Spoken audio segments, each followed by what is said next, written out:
Good morning guys. Happy Halloween. Oh, ang lakas ng hangin.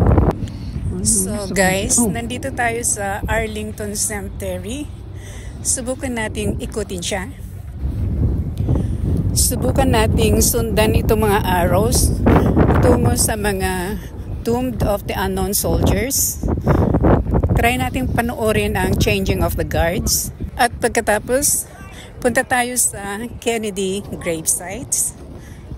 Puntahan din natin ang The Arlington House, ang Robert E. Lee Memorial.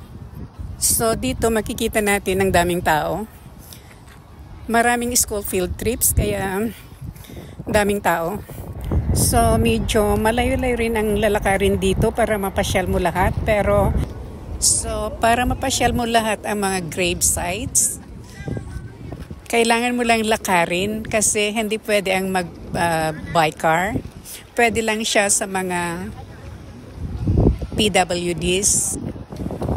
Meron din naman silang tour bus na pwede mong sakyan, kaya lang pila. So, kailangan mo mag-antay ng maraming oras dahil sa dami ng tao. So, kung gusto mong makita ang mga grave sites at ma-enjoy na agad pagpunta mo dito,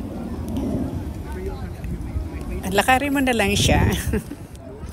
So dito, makikita mong halos lahat ng mga turista is naglalakad. Kaya kahit saang banda ka pupunta, ang dami mong taong makakasalubong na parehas na naglalakad. Ito, halos lahat naglalakad kasi ang hirap mag-avail ng tour bus. Pero in fairness, ang sarap maglakad dito kasi maganda ang weather. Mahangin siya at hindi malakas ang araw. Ayan tignan niyo yung araw.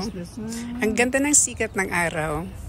Pero hindi siya mainit. Binabalanse siya ng malakas na hangin. Kaya masarap maglakad. So, eto, nakikita natin ang daming tomb. Pero, ang ganda niyang panoorin, hindi siya nakakatakot.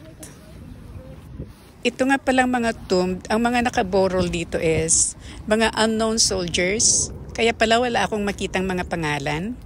So, nandito na tayo sa Tomb of the Unknown Soldiers. Nagsisimulang mag-alisan ng mga tao kasi patapos na pala. So, antayin ko na lang na magsimula ulit sila kasi every hour ang changing of the guards.